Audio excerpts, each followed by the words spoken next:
What's up, Warriors? Welcome to another wonderful, wacky Warrior Wednesday. I'm so glad you're joining us here tonight at Protectors Toolkit. Protectors Toolkit, where you can get all your church safety and security needs, all your questions answered, all your needs taken care of, all your training done for you. At Protectors Toolkit, we have a guiding biblical principle. It's Proverbs 18:15. An intelligent heart acquires knowledge, and the ear of the wise seeks knowledge.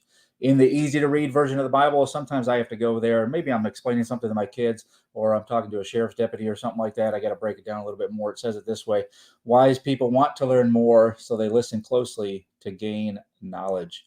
And Warriors, I want to make sure you're aligned with my thought process here. I call you Warriors. If you're a protector of your church, if you're a guy or a gal who's standing on the wall, serving with one hand and a sword in the other for your church, your place of worship, then you are a warrior. Exodus, early on in the Bible, 15:3 tells us this: the Lord is a warrior, the Lord is his name. And you are warriors, of course. You're standing there in your church saying that you're going to take care of everybody that comes in. Jim, I see you joining us. Thank you so much. Make sure you share, Jim, if you got somebody to share with, especially somebody in leadership in your church tonight. We're going to talk about why you don't need a safety and security team.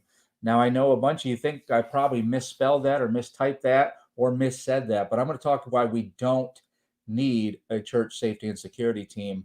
And I think by the end of this, you'll feel maybe the same way I feel about this. Mike, I see you joining us from Oklahoma. Hey, Mike, don't forget, I sent you an email. We're coming up to Oklahoma in January. Definitely want to fellowship with you, brother, when we come up there. A couple shout outs today. Obviously, we can't miss this one. United States Marine Corps, 246 years. Your birthday today of making the green grass grow. Thank you, Marines. Thank you for all the action you've seen. Thank you for everything you've done for our country and our nation. Thank you for all the crayons that you've eaten. We love you, Marines. That's a little tongue-in-cheek. I love my brothers and sisters in the Marine Corps. Tomorrow, I want to make sure I call this out now. Happy Veterans Day to all my brothers and sisters that served in every branch of service for this great country. It was certainly my honor to serve this country, the United States Army, the greatest fighting force on the face of the earth, and all those that came before me, all those currently serving. Happy Veterans Day to all of you as well. Now, if you're just joining us, if you're just jumping in here, number one, you're going to want to share this tonight. We're going to talk about why you don't need a church safety and security team. Yes, I said why you don't need a church safety and security team. You're going to want to share this right now. I'm going to give you a call to action. Share it with somebody in your leadership, somebody that's a leadership position within your church. Somebody maybe you've tried to convince you actually need a safety and security team at your church, and they're just not quite on board with it. Go ahead and hit that share button down there and get it to them. Make sure they join you on the broadcast tonight, because I think we're going to bring this back around to maybe changing their mind on that. Ask questions. Jump in the comments over there. Shane, I see you joining me, brother. So glad you're joining me. I hope you have that headshot of me next to your bed still. I'll send you a new one if you need one. Drop your name of your church, where you're watching from, the city and state, town if you want to drop a comment in there. Make sure you're asking questions, and again, share with people in leadership, because we're going to be talking about why you don't need a church safety and security team. So let's get into it. Let's talk about this topic. I think, like I said, a lot of you thought when I posted this that we were going to talk about this, that guy's crazy. He's bumped his head. He has a massive trauma to his head of some sort. Of course, we need a church safety and security team. We have a church safety and security team at our church. Why don't we need one? That's just foolishness. And of course, I kind of feel the same way, but I'm going to package this in a different way for you tonight. Jason, I see you joining us. Thanks so much for joining. Let us know where you're joining from. So, I'm not misstating, I'm not overstating, or maybe I'm not even understating that. Yes, we do need a church safety and security team, but I think there are people in your congregation, maybe even people in your church leadership, who think you don't need a church safety and security team. And I'm going to tell you maybe why that is. And if you're a pastor, if you're into church leadership, if you're a staff member of the church and you think maybe you don't need a church safety and security team, then maybe I can agree with you under certain circumstances. We're going to talk about this. But let's define a couple things: a safety and security team, a protector team, whatever you want to call it out there at your church. It's the guys and gals who, like I said, like Nehemiah, are working on the wall. They're standing on the wall. They got a sword in one hand and they're working with the other. They are protecting the flock. We know that's biblical. It says it in the Bible a number of times that we're to protect the flock. So those guys and gals, the protector teams, the safety and security team, those are those guys and gals. Sometimes it's maybe just the people that carry a gun in your church, and we'll talk about that here in a minute too. So what are the main goals? Why do we have a church safety and security team? Well, the main goal is primarily physical security. We have a safety and security team for the physical security. It's the protection of personnel and property from physical actions and events that could cause serious loss or damage to an enterprise, agency, or institution, a church, right? Again, protection of personnel and property from physical actions, events that cause serious loss or damage. This includes protection against fire, flood, natural disasters, burglary, theft, vandalism, terrorism.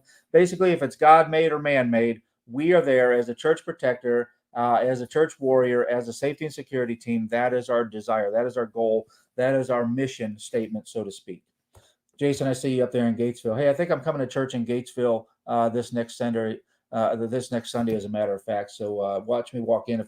I think I'm going to the Coryell Community Church this next Sunday. So I hope to see you there, Jason.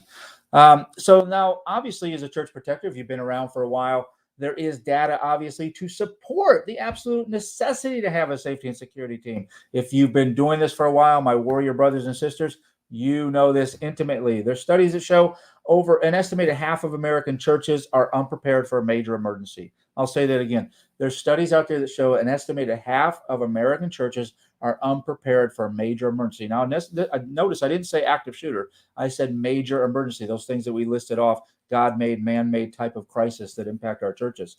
The causes range from normalcy bias. We don't think it can happen here, or it's never happened here, all the way up to a perceived lack of resources. We can't afford it, right? If you've known me for a while, you know I have a good friend, Carl Chan, and Carl Chan over at Faith-Based Security Network. He catalogs deadly force incidences, and his stats show that between 1999 and 2017, there was an over 2,000% increase in violence in churches. Between the 10-year period of 2007 to 2017, there was over a 500% increase in violence in church. So yes, even the stats bear out that we should have a church safety and security team. So you're still wondering, why am I saying we shouldn't have a church safety and security team? I'll go even deeper than that. And maybe even first and foremost, we should say this. There is biblical guidelines and guidance and teaching and mandates that dictate and illustrate how we should have a church safety and security team, why we should have a church safety and security. Proverbs 22:3, the prudent see danger and take cover, but the simple keep going and suffer the consequences. Nehemiah 4:9, we talked about Nehemiah. We prayed to our God and posted a guard day and night. Acts 20:28, keep watch over yourselves and all the flock of which the Holy Spirit has made you overseers. Be shepherds of the church of God, which he bought with his own blood. Now listen, friends, it says it right there, everything we need to know about the church safety and security ministry. Keep watch over yourselves and all the flock. It didn't say some of the flock, part of the flock, a little bit of the flock, only the flock that you like, or only the flock that shows up every Sunday. No, all of the flock is what we're supposed to keep watch over and be overseers of. So even biblical mandates, dictates, guidings and guidelines and teachings do support having a church safety and security team. Now, I could go on and on and on about this. So in the biblical sense, there's so many biblical passages. Christ was even a proponent of safety and security. Listen, when someone pulled out a sword in the Bible, when you saw they went and did something with a sword, it wasn't they had to go find a sword. They had a sword with them, the Glock of their day, if you will. Glock, best pistol ever made. Now, I'm sure they're going to get some arguments down in the comment section on that. I do that on purpose. So why would I say then we don't need a church safety and security team? It's obviously, I'm being a little hyperbolic with it. I mean, I teach, I promote, I consult all over the nation on church safety and security. And I even carve out Wednesdays like this, the wacky Wednesdays for the warriors just like you, to talk about it. So, of course, I really think you should have a church safety and security team, a protector team, if you will. So if we have the data, if we know it's the right thing to do, if we know the Bible promotes it, then why do we do it so poorly? Why then don't we professionalize it? I'm going to unpack that in a little bit. Why then, if we know this, if we know we should, if we really believe we should, the Bible tells us, statistics tells us, good common sense tells us, in a public space, the church has a duty to protect everybody that shows up, then why doesn't the church budget for it? Oh, I said something right there, didn't I? Why doesn't the church have a budget for the safety and security team? Let's go a little bit deeper.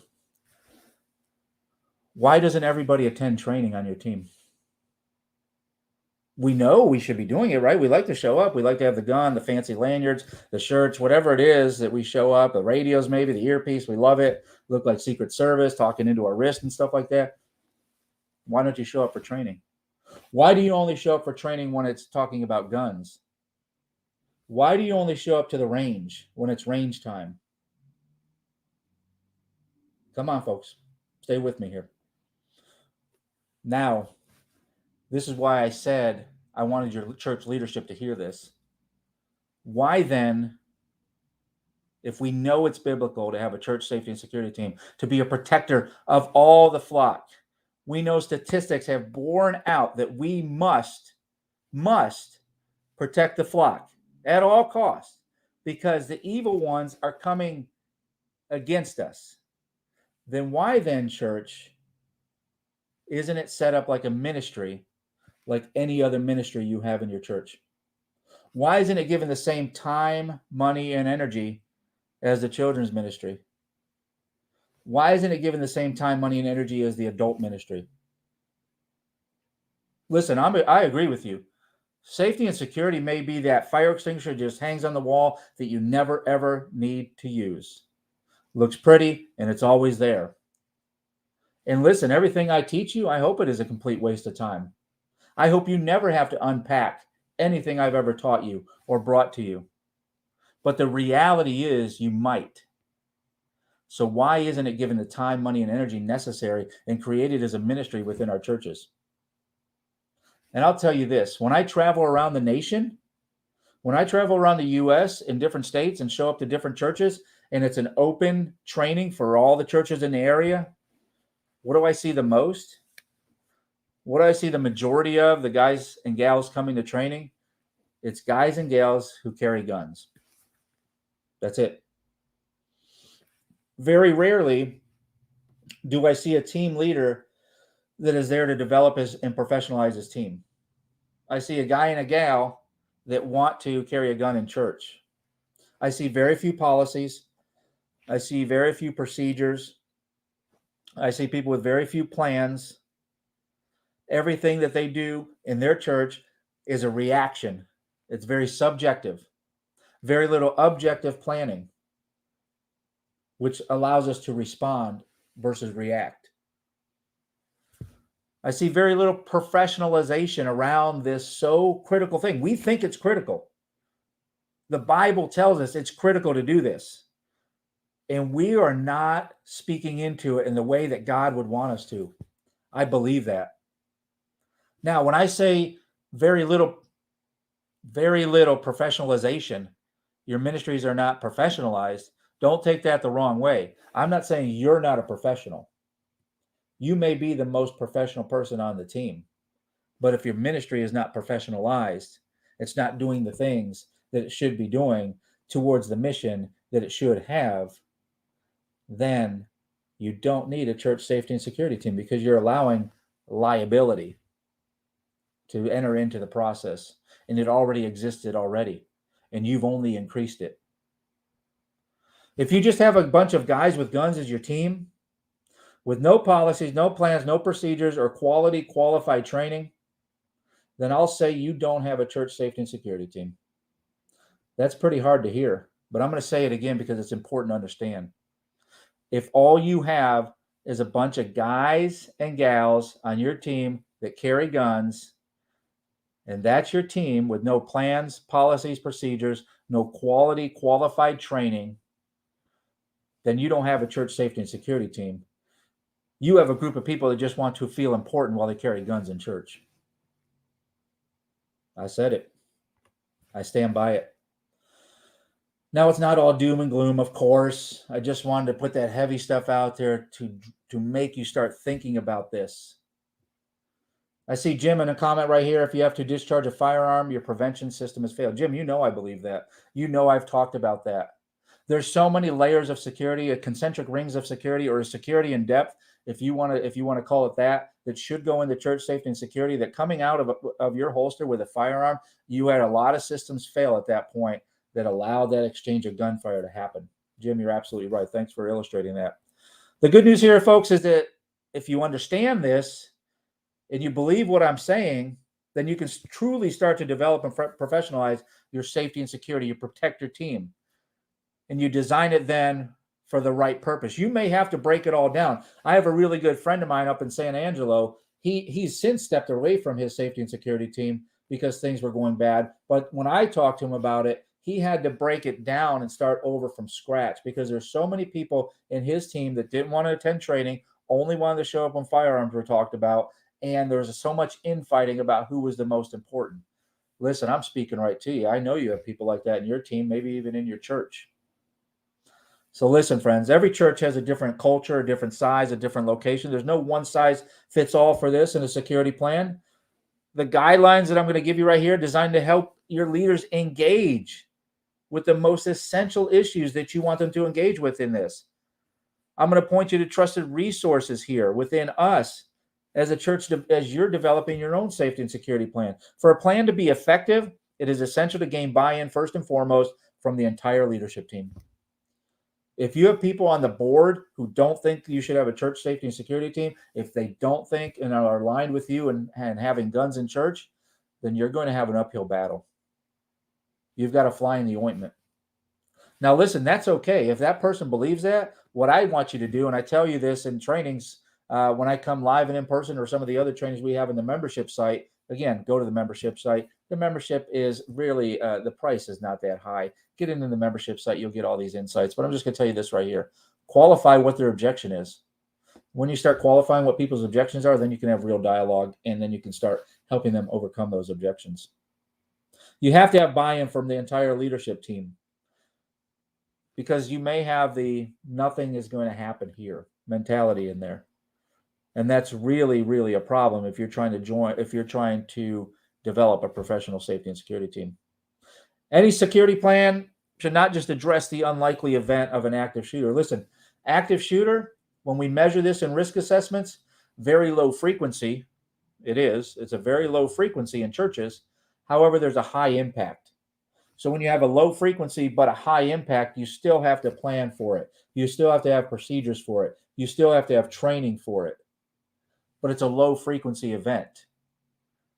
So there are some other things that rise to the top of that when we want to professionalize our church safety and security ministry. We have to understand, we have to consider the why of what we're doing. We don't start with the how. How are we going to do this? We start with the why. What is important to us? What is in our heart? What is our mission? What is our guiding directives? Some of the whys, most of the whys in your church safety and security team don't require a gun as a tool to interact. Think about this. How about an attendee having a medical emergency in your worship service? I see so many churches around the nation that don't have a medical plan. They don't have a medical team. That's one of the first things you should start to work on. But what do I see over and over again is guys and gals getting together and going right to the range because we want to carry firearms in church. There's a higher frequency and a higher impact of having a medical emergency in your church than there is an active shooter. How about a child in the children's ministry caught in the middle of a domestic dispute? How about a child goes missing, is abducted? How about someone under the influence of drugs, alcohol? Those people that we should be inviting into church, right? In the right way. They struggle with mental health issues. They see your church as a place to express their anger or maybe even get money from you, to get help, to get resources. That's what we're doing.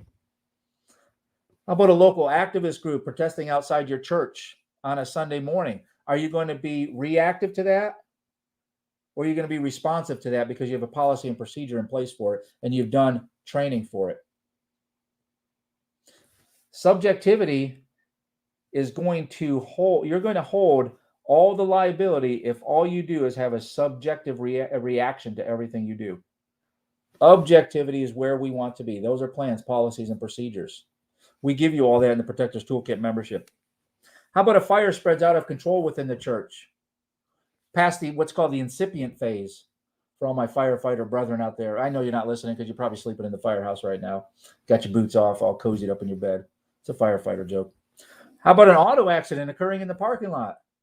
Do you have plans, policies, and procedures for this? Again, these are all more high-frequency events and potentially high-impact events. We need to prepare for all these eventualities if we want to say that we are professional church safety and security. When forming your church safety and security team, your protector team, whatever you want to call it, I want you to consider these 6 critical steps in forming your team. Get out your pen and paper right now, and I wish you would have the Warrior Journal. You can run over to Amazon right now. It's not going to come to you today, depending on where you live, but go to Amazon.com and get the Warrior Journal. Put all your notes in there. So listen, I want you to consider these critical steps to forming and professionalizing your church safety and security team. Number 1, pray. I can't overstate that enough. For everything, ask God to bless your team. Ask God, listen, you are the lamp to my feet and the light to my path. God, please show me where you want me to take this team, where you want this team to go, what you want this team to be. God, please show me that. Pray incessantly for your team over and over again. Assess. You can't protect what you first haven't measured. This is where we get guys and gals getting guns in the church before they ever get a medical team or a medical plan in place in the church. Before they ever buy an AED, they figure out, when can we go to the range and qualify? Take an assessment. Do a risk assessment. Listen, I do 2 types of risk assessments for you if you want to. I do a virtual risk assessment. You and I will do it over the phone virtually. I'll walk around your church virtually with you, and I'll give you an assessment where I think you should put time, money, resources, and energy. Or I'll come to your church. If I come to your church, man, it's going to be a good time. We're going to fellowship. We're going to have a really fun time with it. I'm going to attend your Sunday service too, hang out with you for a little bit. We're going to break some bread, and we're going to do a little bit of training with your whole team. So hook us up or hit us up for that. So we got pray, assess, develop now. Develop your plans, policies, and procedures. Stop being subjective. Stop reacting to everything like it's a fire. Be proactive. Be left of bang as far as possible. Be objective in your planning. And then when you have that, when you've developed your plans, policies, and procedures, train. Train, train, train. I can't stress that enough. Train. Listen, how many of you think that license to carry or concealed carry or concealed handgun license is the standard you need for your church protector team? It's not. It's such a low bar to get over to get a government license to do something the Constitution. I'm not going to go down that path anyhow. The license to carry, the concealed carry licenses, whatever it is that you have in your state that allows you to carry a firearm in your church is such a low bar to get over that it is not a standard for a church protector.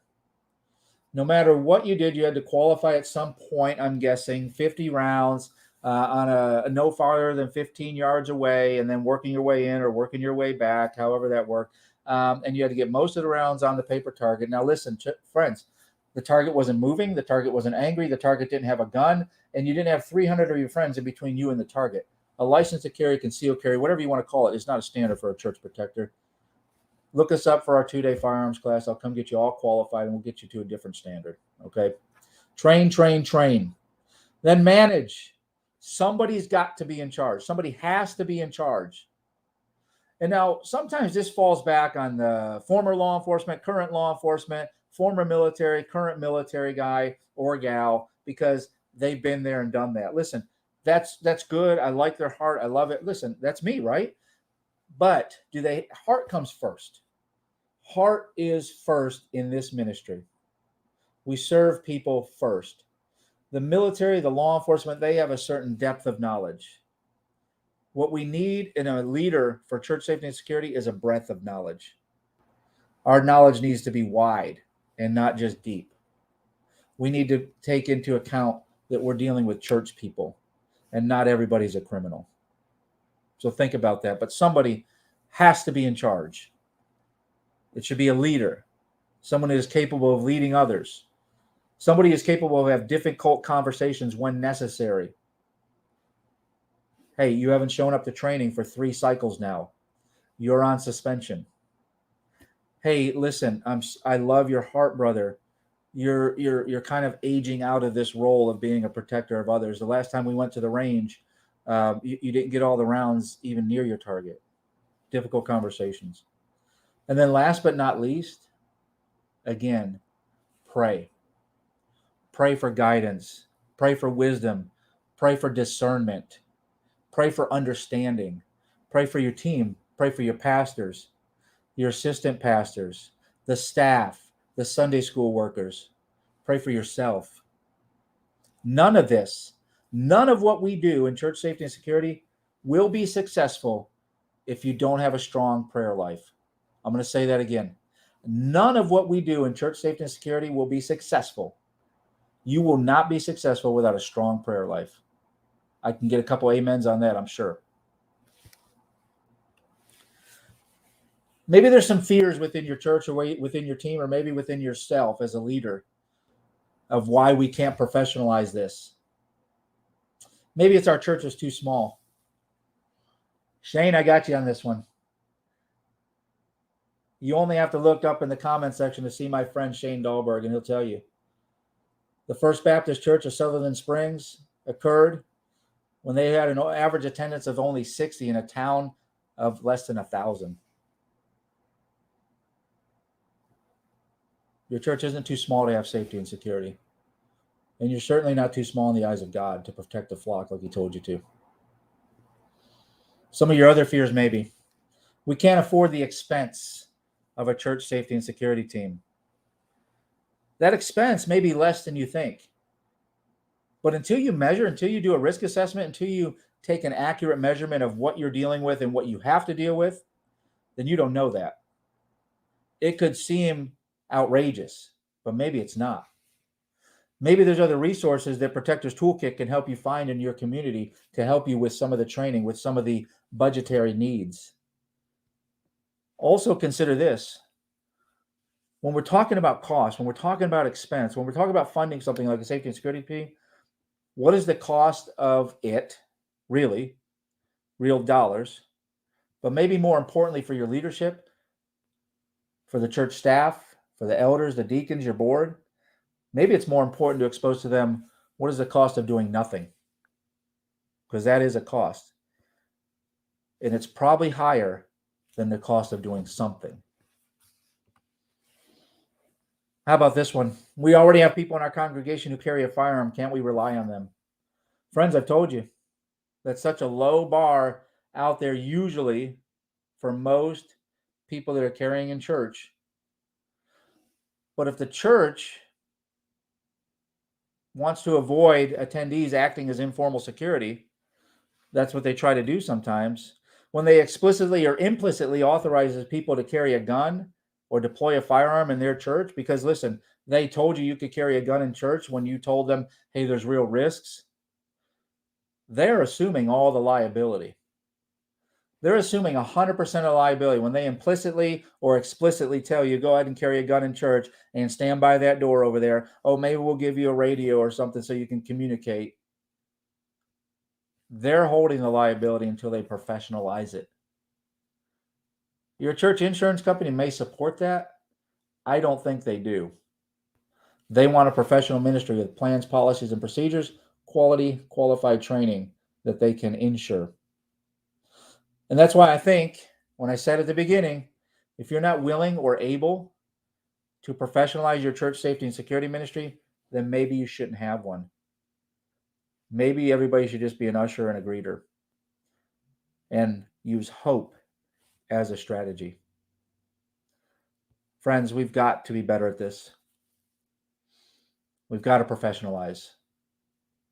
Hit me up at Protectors Toolkit. You can hit admin at protectorstoolkit.com, admin at Protectors Toolkit to reach out to me, ask all your questions. Drop your questions in there in the bottom. Keep dropping your questions in, and remember, share this with somebody. Share this with somebody in church leadership. Share it with your elders, your deacons, your board members that need to hear this message. You've been preaching it. Listen, I know if you're part of Protectors Toolkit, if you've been watching me for a while, I know one thing about you. You care about the flock. You love the flock. You love your job protecting the flock. You've been preaching in your own hometown that we need to have a better, more professional church safety and security ministry. And it's falling on deaf ears. I know it. Friends, even Jesus had trouble preaching in his own hometown. He had to leave to get his message out. And it may be that that's what you need to get somebody else in to come into your church, to come into your town, to come into your area and teach a church safety and security essentials class like this. This is a full day of training right here. I've just kind of boiled it down a little bit for you. I like that, Jim. Start with the power of hello. Aggressive hospitality, one of the greatest tools we have as a church warrior. So, friends, like and subscribe to all of our social media for all the notifications. Go over to YouTube. Make sure you hit that bell so it dings and lets you know when we have new content dropped in there. Make sure you hit subscribe or the sub button, as my son says, the younger generation there. And make sure you're sharing this far and wide. Check out our podcast, Word and a Weapon, on all platforms. Word and a Weapon on all platforms. A little bit of a word from me, something I got from my day, my month, my week, and then a weapon to take with you on your day-to-day walk. Don't forget to host a training. Listen, if you want to host a training, you want to host me live and in person, we're booking for 2022 right now. We've got a couple courses, one in California coming up, one in Oklahoma coming up. We're ready to go. First quarter is almost booked up. You can get into second quarter 2022 right now. We will give you $500 to your in a grant back to your church for hosting us. Listen, we could all do with $500 on our church safety and security team to professionalize it. So hit us up, have us out to your church for a training. Don't forget, we're doing virtual risk assessments. As I said, we're also doing live and in-person risk assessments. We will come out to your church, do a risk assessment. It's about 3 days. I'm going to go to your Sunday service. I'm going to meet with you Saturday and do some training. We're going to meet on Friday and go around the church. It's going to be a fun time. Like I said, go find us, subscribe, like all of our social media. Please share this one particularly with your leadership at your church or someone that you know is going to be blessed by this. And as warriors, as I always say, keep them safe.